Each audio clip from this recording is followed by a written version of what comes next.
Hi y'all, this is Debbie Arnold with Dining with Debbie, and today we're going to talk about garlic. You know, not all garlics are created equal. Some are stronger than others, some last longer than others, some grow better than others, and while you may not be trying to grow any, I love to grow it. It's such an easy crop to grow, and this year I had a bountiful harvest of garlic. You plant garlic in the fall to harvest in the following summer. And last fall, when I was trying to get my garlic bulbs ordered, I was having difficulty. And so whenever I found some that I could order, I ordered them. And so consequently, I have an overabundance of garlic. And so I'm figuring out all different ways that I can use it, because while it will last a good long time, it won't last forever. And what we're going to talk about today is how to preserve some of that garlic for later use this year. I don't like to freeze garlic, honestly. It comes out soft and mushy, and I just don't like that texture.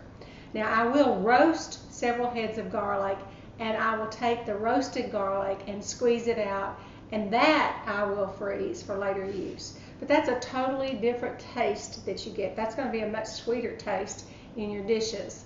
And it's not suitable for everything that you might use garlic for. But what we're going to talk about today is a really easy way to preserve garlic if you have an abundant harvest. Or if you see that there's going to be a garlic shortage, and who knows what's going to happen this year with our crops and stuff. Anyway, you can go to the grocery store and you can preserve that garlic too. Now, I don't plant that garlic. You could plant it probably if it's labeled organic and it truly is organic, but otherwise you will want to order garlic bulbs to plant, and I'll tell you, they're kind of expensive. I looked at one variety the other day and 3 big bulbs, and they are big bulbs, and they would be plenty for the variety that I was looking for, but they were $10 or right at $10 for 3 bulbs of garlic. And so you imagine one of those bulbs of garlic you get in the grocery store and multiply that until you have 3 and then pay $10 for it. So they're not cheap. And I don't grow garlic from garlic seed. I've harvested it before, but I've just never taken the time to do that. I'm not a patient gardener, to say the least. All right, so let's talk about what you do when you want to preserve some garlic. First of all, there are basically 2 different types of garlic. There's a hard neck variety, and then there's a soft neck variety. I am in zone 7B, so I can pretty much grow both varieties. They each have their pros and cons.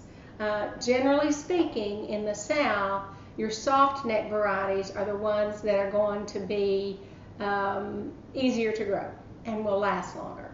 The hard neck varieties are better for your northern climates. And these are going to be the ones that have what are called scapes on them. Scapes are a long green stem that produces a bulb on the end that makes the garlic bulbils. You can eat those scapes, and we ate plenty of them this spring when mine were doing that. So anyway, hard neck, soft neck. Now, if you're just wanting it to eat, you know, that's not an issue. I grow several different varieties of garlic. I'm not going to get into that today. Like I said, they each have their pros and cons. Some are sweeter, some are more stringent, some last longer, some are bigger. I have some bulbs. This is about a medium-sized bulb. This is a small-sized bulb. I have some that are just huge. So, but they're all drying. I have them hanging and drying right now. I've already processed quite a bit. So anyway, what we're going to do, I am going to get around to doing it today. We're going to preserve some garlic. All right, the hardest thing about preserving garlic this way is the peeling of it. And you know from cooking how hard garlic can be to peel. Generally speaking, I take a clove of garlic and I smash the heck out of it with my chef's knife. Not cutting it, but flat blade, and smash it, and then the peeling usually falls off. But I don't want to do that for these. I want the cloves to be pretty much whole. So the way I do this is I start out with the garlic clove. Now, I don't wash my garlic when I harvest it. I'm going to let it dry with that dirt on it. Most of it's going to fall off anyway. And then when I bring it in to process it, I will trim the roots off of it. And then after I peel it, then I'll wash it and let it dry. So I take the big bulb of garlic, and I'm going to press down as hard as I can. You can hear it popping. It's not going to smash those garlic cloves. It's just going to pop them apart, and it's also going to start that peeling coming apart. You can see a lot of that tissue, that garlic tissue, is already coming off here. All right, I like to trim off the little hard end that's on the clove. I'm going to drop it into this mason jar. You may have seen people take two metal bowls or a pan with a metal pan with a lid, and put the garlic in there and shake it to bits. Well, this works just as well for me as that does. And I can't really get a hold of my big pots to shake the garlic that way too well. All right, so what I'm doing is trimming off that little hard piece, because I don't want that on there anyway, and it does make it ultimately easier to peel. Okay? All right, I'm going to do the same thing with this hard neck. I'll get to these later. You don't need to watch me peel all of those. All right, so I'm going to do the same thing here. I'm going to take it, I'm going to turn it over, and I'm going to smush it. I don't know of a better word to use than smush. Oh, lost one. Escaped.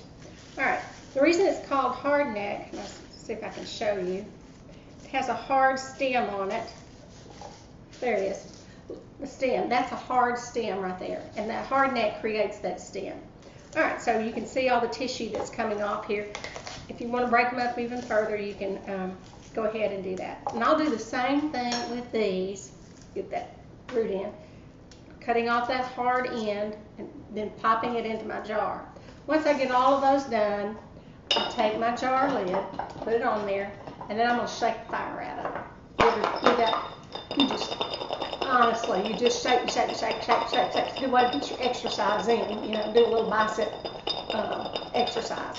Well, when you get through doing that, and honestly it works better if there's more in there, most of the peel on your garlic is going to come off. So you end up with these really nice, clean cloves like this, okay?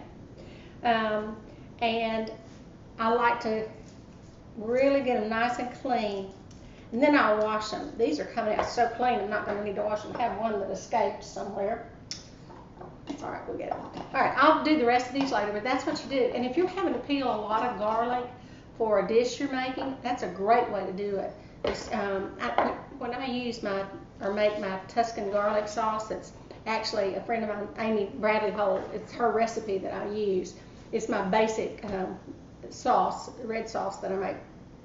That's the way I do it, because it takes a whole head of garlic in that recipe. Anyway, what we're doing is preserving the garlic. All right, so I've already packed a pint jar with a lot of cloves of garlic that I've already washed and cleaned, okay? And you can see these are some that didn't fit, and I'll put those in a smaller jar here in a little bit. I don't like to put mine necessarily in too large of a jar, like a quart jar or even more, and usually I just do a half pint, but for demonstration purposes I'm doing it this way. All right, so now that I've got this here, what do? Well, I've already heated up very hot white vinegar. It's been in here, I brought it to boiling. I brought it to boiling in my microwave. And, you know, vinegar can be a preservative. I'm going to take that and I'm going to pour it over these garlic cloves. If you've ever made pepper sauce the old-fashioned way like our grandmothers used to do, this is basically what they did with those peppers. Okay, and I just, you know, I still have quite a bit left over. I had probably 2 cups in here, and I probably got 1 cup in there. All right. Good, cover over it. I'm going to cover it up. Then I'm going to take this and I'm going to put it in the refrigerator. And that garlic will be good to use for months to come. You won't have to worry about it sprouting. You won't have to work, excuse me, pardon, going bad or anything. And you'll take it out and use it. And one of the benefits of doing this, when you get through and when you've used all that garlic, you've got this great vinegar in here that has that garlic infusion in it, and it's super to make your salad dressing, your vinaigrettes with. So you get two for the price of one, I guess here. So preserving garlic. If you're interested in a really easy way to do that, this is a way to do it. I've talked to you before about how to infuse olive oil with garlic, how to make pesto before, but I've got all that and I don't need any more. So we talked about that with basil. I use garlic for basil. For pesto. Anyway, so here I have lots of garlic. And I probably have 100 cloves of garlic downstairs that I need to process too. And I need to learn how to dry it and make garlic powder. I don't have a dehydrator. I know I can do it in my oven. I just haven't taken the time to do that. So anyway, I hope you'll give it a try.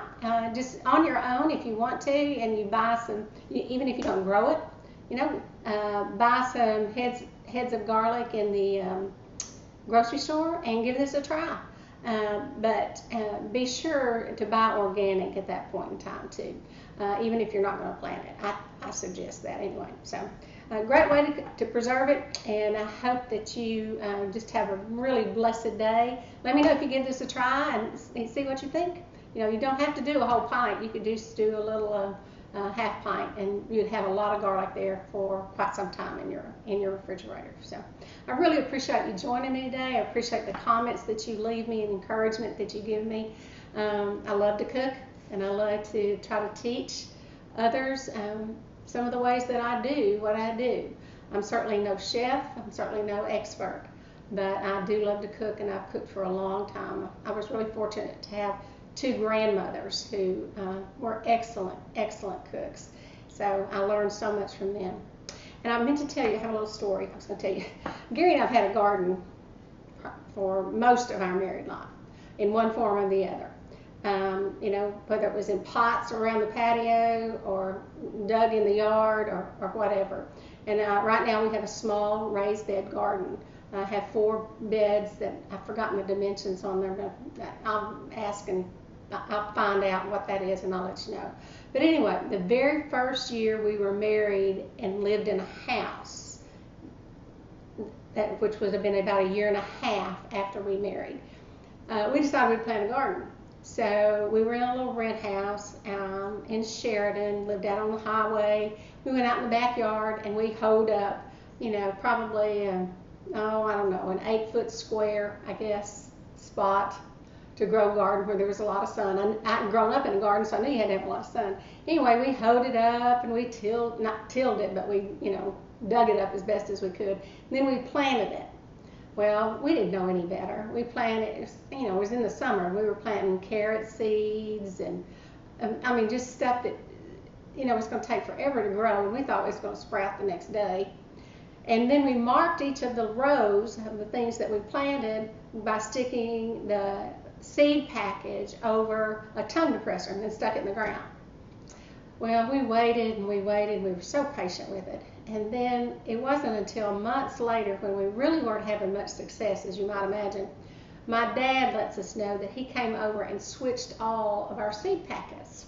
And so the rows that we were watching were nothing of what we had planted there. So for example, the carrot seeds were planted over on the lettuce bed or whatever, and we didn't know any different. So anyway, that's always been our story. It's a story I like to tell on my dad. He was kind of a joker at times, so I miss him a bunch. So anyway, that's my story for today. Thanks again for joining me. I appreciate you being here, and let me know what you'd like to see me cook. I know I've had some requests for chicken and dumplings and chicken pot pie, and I promise you it's just been too hot for me to do either one of those right now, but we will.